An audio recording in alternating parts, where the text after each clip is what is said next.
बिस्मिल्लाहिर्रहमानिर्रहीम। अस्सलाम वालेकुम दोस्तों, मेरा नाम है वकार अहमद और आप देख रहे हैं पाक बाइक रिपेयरिंग यूट्यूब चैनल। दोस्तों ये जो फ्यूल टैंक आप इस वक्त देख रहे हैं Honda Deluxe old model bike का ब्लैक कलर का फ्यूल टैंक है। इस फ्यूल टैंक की कंप्लीट रिस्टोरेशन की जाएगी ब्लैक कलर में ही, और इस फ्यूल टैंक के ऊपर जो ग्राफिक्स लगाए जाएंगे वो लेटेस्ट मॉडल के लगाए जाएंगे। 2018 मॉडल के रिस्टोरेशन करने के बाद कंडीशन कुछ ऐसी हो जाएगी।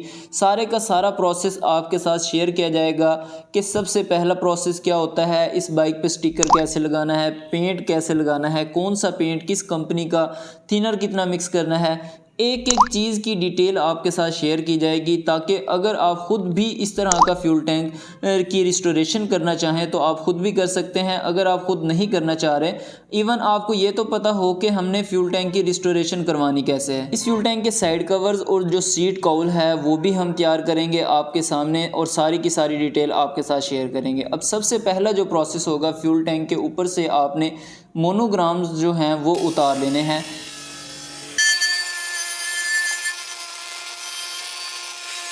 उसके बाद आपने फ्यूल टैंक के ऊपर से पेंट को रिमूव करना है। अब पेंट रिमूव करने के लिए काफ़ी सारे तरीके होते हैं। आप पेंट रिमूवर का भी इस्तेमाल कर सकते हैं, या फिर बफ बुरश की मदद से भी आप पहले वाला जो पेंट है वो अच्छी तरह रिमूव कर सकते हैं। अगर डेंट वाला फ्यूल टैंक हो तो फिर आपने जिस जगह से डेंट निकाला हो वहाँ पे पुटीन लगानी है। पुटीन लगाने के बाद रगड़ाई करनी है। अगर फ्यूल टैंक बिल्कुल साफ़ कंडीशन में हो, डेंटिंग वगैरह नहीं है उस पर, तो फिर आपने उसकी रगड़ाई करनी है। रगड़ाई करने के बाद पहले वाला पेंट रिमूव हो जाएगा। रिमूव करने के बाद फिर आपने उसके ऊपर एमरी पेपर की रगड़ाई करनी है। मोटा एमरी पेपर, 200 नंबर का एमरी पेपर, 200 नंबर के एमरी पेपर से जब आप रगड़ाई करेंगे तो उसके बाद जब आपने अस्तर लगाना है, अस्तर की जो पकड़ है फ्यूल टैंक के ऊपर वो बढ़ जाएगी, अस्तर ख़राब नहीं होगा। अब अस्तर की अगर जो पकड़ बढ़ जाएगी तो डेफिनेटली ऊपर हमने जितने भी कोट करने हैं उन सब की पकड़ जो है वो बढ़ जाएगी।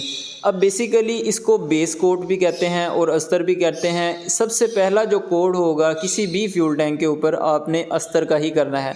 अब इसके ऊपर हमने सारे भट्टी वाले पेंट करने हैं तो अस्तर भी हमने भट्टी वाला ही किया है। अब इसको खुश करने के लिए हमने भट्टी में रखा। भट्टी को 150 डिग्री टेम्परेचर आधा घंटा हमने चलाया, तो ये अब आप देख सकते हैं अस्तर जो है वो खुश्क हो चुका है। अब अस्तर खुश्क करने के बाद सबसे पहला जो प्रोसेस होगा, फ्यूल टैंक को ठंडा करना है। ठंडा करने के बाद 2000 नंबर के एमरी पेपर की मदद से आपने इसकी हल्की हल्की रगड़ाई करनी है पानी के साथ। उससे ये होगा जो बेस है ये बिल्कुल मुलायम हो जाएगी, इसकी जो फिनिशिंग है वो बिल्कुल क्लियर हो जाएगी। उसके बाद फिर हमने इसके ऊपर पेंट करना है। वो जो पेंट होगा वो हमने शाइनिंग ब्लैक करना है। रगड़ाई को अच्छी तरह कंप्लीट कर लेना है। फिर उसके बाद आपने फ्यूल टैंक को पानी के साथ वॉश करने के बाद खुश्क करने के लिए रख देना है। जब अस्तर की रगड़ाई के बाद पानी अच्छी तरह खुश्क हो जाए फिर आपने ब्लैक पेंट करना है। अब भट्टी वाला ब्लैक पेंट है। ब्लैक पेंट को मिक्स करने के बाद गन के अंदर डालने से पहले बारीक फ़िल्टर वाला कपड़ा रख लेना है, जिससे जो पेंट है गन के अंदर फ़िल्टर होके जाएगा। कोई डस्ट पार्टिकल वगैरह हो वो भी बाहर रह जाएगा। उसके बाद फिर आपने फ्यूल टैंक के ऊपर एक बार एयर प्रेशर लगा लेना है। एयर प्रेशर लगाने के बाद फ्यूल टैंक को सबसे पहले आपने नीचे वाले एरिया से पेंट करना शुरू कर देना है। नीचे वाला एरिया जब पेंट हो जाएगा उसके बाद फिर आपने ऊपर वाला एरिया पेंट करना है। अब ये जो हम पेंट यूज़ कर रहे हैं ये भी भट्टी वाला पेंट होता है। भट्टी वाला पेंट उसकी जो मज़बूती और शाइनिंग जो है नॉर्मल पेंट की निस्बत बहुत ज़्यादा होती है। अब भट्टी वाले पेंट में भी बहुत सारी क्वालिटीज़ होती हैं, जिसमें जो top of the qualities paint हैं, जिसमें निप्पॉन आ जाता है, बर्जर आ जाता है, कंसाई आ जाता है, और उसके बाद लास्ट में आ जाता है चैम्पियन का। ये सभी पेंट अच्छी क्वालिटीज़ के होते हैं, लेकिन इससे लोकल क्वालिटीज़ के भी पेंट होते हैं, उनकी लाइफ बहुत कम होती है और जो फिनिशिंग है वो भी अच्छी नहीं होती। अब इस पेंट से आप इसकी फिनिशिंग और शाइनिंग से अंदाज़ा लगा सकते हैं कि इस पेंट की जो क्वालिटी है वो कैसी होगी। अब आपको मैं बता दूं कि आपने पेंट के अंदर जो क्वांटिटी है थिनर की वो कितनी रखनी है। फॉर एग्ज़ाम्पल अगर आपके पास 200 ml पेंट है तो उसके अंदर आपने तकरीबन 150 ml थिनर का मिक्स करना है। अब डिपेंड करता है कि आप किस चीज़ पे कर रहे हैं। हर एक चीज़ के लिए जो मिक्सचर होगा वो अलग ही तैयार होगा। फ्यूल टैंक के लिए मिक्सचर जो है वो अलग होता है, बॉडी पार्ट्स के लिए मिक्सचर जो है वो अलग तैयार होता है। अब पेंट जो है फ्यूल टैंक के ऊपर शाइनिंग ब्लैक की कोटिंग कंप्लीट हो चुकी है। इसको हमने भट्टी में रख दिया है खुश्क करने के लिए। अब 150 डिग्री टेम्परेचर पर आधा घंटा ये पेंट जो फ्यूल टैंक के ऊपर हमने किया है ये खुश्क होगा। उसके बाद जो है हमने इसको बाहर निकालना है ठंडा करने के लिए।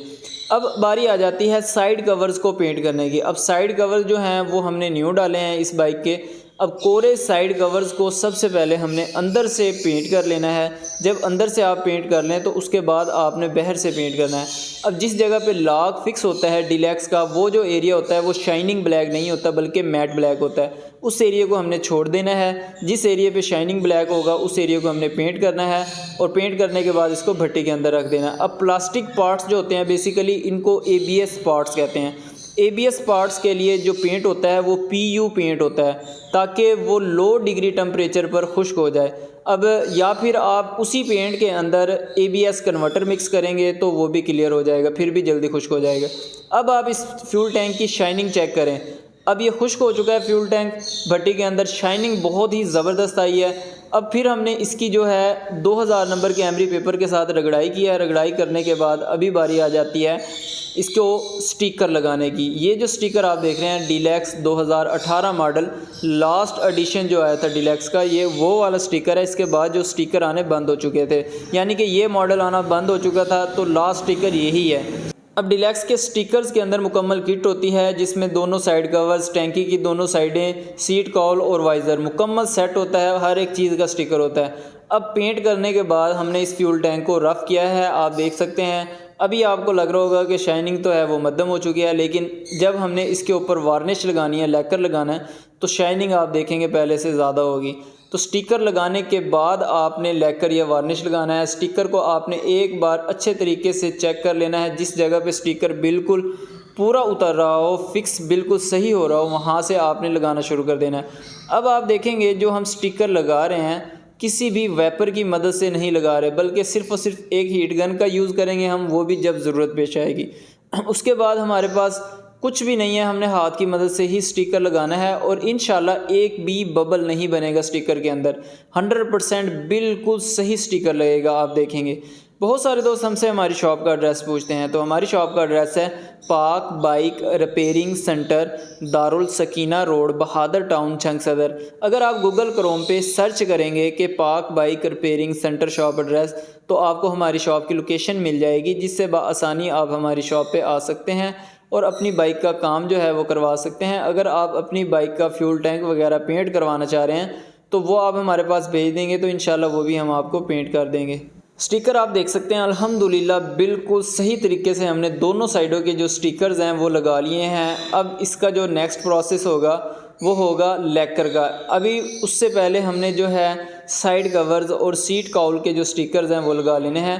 साइड कवर का स्टिकर लगा के पहले आपने ऐसे ही चेक कर लेना है, जिस एरिए पे साइड कवर पे स्टिकर आएगा उस एरिए पे आपने एमरी पेपर लगाना है। 320 नंबर का भी लगा सकते हैं, 2000 नंबर का भी लगा सकते हैं, हल्का हल्का। उससे ये होगा कि स्टिकर के नीचे कोई डस्ट पार्टिकल हो तो वो बिल्कुल ख़त्म हो जाएगा, स्टिकर बिल्कुल सही तरीके से लग जाएगा, स्टिकर में कोई बबल वगैरह नहीं बनेगा। अगर आप किसी भी बाइक का फ्यूल टैंक साइड कवर्स हमसे तैयार करवाना चाह रहे हैं तो नंबर आपको डिस्क्रिप्शन में मिल जाएगा, वो हमारा व्हाट्सएप नंबर है। व्हाट्सएप नंबर पर आप दिन में किसी भी टाइम कॉल कर सकते हैं। अगर जो मसरूफ़ ना हुए तो आपको ज़रूर रिप्लाई मिलेगा, कॉल भी अटेंड होगी, कॉल पर भी बात हो सकती है आपसे। तो अगर आपसे कॉल पे रब्ता ना हो रहा तो आप काइंडली अपना वॉइस मैसेज जो है वो हमें सेंड कर दीजिएगा। हमारी टीम मेंबर्स आपको रिप्लाई ज़रूर करेंगे, आपकी जो भी प्रॉब्लम होगी उसको भी सॉल्व करेंगे। अगर आपको कोई किसी किस्म की परेशानी आ रही है काम के रिलेटेड, वो भी आपको बताएंगे इंशाल्लाह। स्टिकर लगाते वक्त जिस जगह पे सलवट पड़ जाएं, जैसा कि अभी आप देख रहे हैं, तो हीट गन की मदद से वो सलवट जो हैं आप बिल्कुल कंप्लीट कर सकते हैं। हीट गन आपके पास होना ज़रूरी है जब भी आप स्टिकर्स का यूज़ करें। तो जेन्युइन भी अगर आप देखें तो साइड कवर्स के स्टिकर लगाने के बाद साइड कवर्स पर लैकर नहीं लगाया जाता, सिर्फ़ और सिर्फ फ्यूल टैंक के ऊपर स्टिकर लगाने के बाद लैकर लगाया जाता है। तो उसके बाद बारी आ जाती है सीट काउल के ऊपर स्टिकर लगाने की। अब सीट काउल के ऊपर स्टिकर लगाना बिल्कुल एक्यूरेट जगह पे लगाना, उसके लिए आप इंटरनेट से कोई भी इसी मॉडल की पिक्चर निकाल सकते हैं। फ्यूल टैंक साइड कवर और सीट काउल की, वहाँ से देख के आप जो स्टिकर है वो अच्छे तरीके से लगा सकते हैं। अब सारा कुछ जब कंप्लीट हो जाए, स्टिकर अच्छे तरीके से लग जाए, तो फाइनल जो कोडिंग होगी वो होगी वार्निश की। अब वार्निश की कोडिंग करने के लिए स्टिकर के ऊपर, जेन्युइन स्टिकर के ऊपर एक लेयर होती है लेमिनेशन की। लेकर लगाने से पहले, वार्निश लगाने से पहले वो लेयर आपने उतार देनी है। उसके बाद फिर आपने वार्निश लगानी है। वार्निश लगाने के बाद फ्यूल टैंक को आपने भट्टी के अंदर रख देना है। अब भट्टी के अंदर सेम वही रूटीन होगी, 150 डिग्री टेम्परेचर हो आपका और तकरीबन आधा घंटा भट्टी चले 150 डिग्री टेम्परेचर पे, तो फिर जो है फ्यूल टैंक बिल्कुल रेडी हो जाएगा, जैसा कि अभी आप देख रहे हैं। अभी मैं आपको इसके एक्सपेंस के बारे में बता देता हूँ कि डीलक्स का फ्यूल टैंक, साइड कवर्स, इनका मुकम्मल स्टिकर का जो सेट है, ये सारा कुछ अगर आप हमसे लगवाएंगे तो फिर कितने एक्सपेंस आएंगे। डीलक्स का जो जेन्युइन स्टिकर है तकरीबन 3035 रुपये का स्टिकर जेन्युइन होता है और 6000 रुपये पेंट के होते हैं। सामान जो है स्टिकर्स के अलावा वो सारा कुछ आपका होगा, हमने आपको पेंट करके देना है और स्टिकर लगा के देना है। तो ये तकरीबन जो है 9000 या 9500 रुपये का एक्सपेंस होता है जेन्युइन अगर आपने पेंट करवाना है। लोकल में करवाएंगे तो ख़र्चा कम भी हो सकता है। अभी आप इसकी शाइनिंग से, इसकी फिनिशिंग से अंदाज़ा लगा सकते हैं कि पेंट कैसा हुआ है, रिज़ल्ट कैसा है। बहुत ही ज़बरदस्त हुआ है। इस बाइक की रिस्टोरेशन की भी वीडियो मैं ऑलरेडी अपलोड कर चुका हूँ, वहाँ पे जाके भी आप देख सकते हैं। इस वीडियो के डिस्क्रिप्शन में आपको लिंक मिल जाएगा। इसके अलावा इस बाइक के इंजन की भी कंप्लीट रिस्टोरेशन की गई है, उस वीडियो का लिंक भी आपको डिस्क्रिप्शन में मिल जाएगा। काइंडली जाके आप ज़रूर वॉच कर लीजिएगा। उम्मीद करता हूँ ये वीडियो आपको पसंद आई होगी। वीडियो पसंद आए तो प्लीज़ लाइक कर दीजिएगा। चैनल आपने अभी तक सब्सक्राइब नहीं किया तो काइंडली ज़रूर सब्सक्राइब कर दीजिएगा। मिलते हैं इंशाल्लाह नेक्स्ट वीडियो में, तब तक के लिए अल्लाह हाफिज़।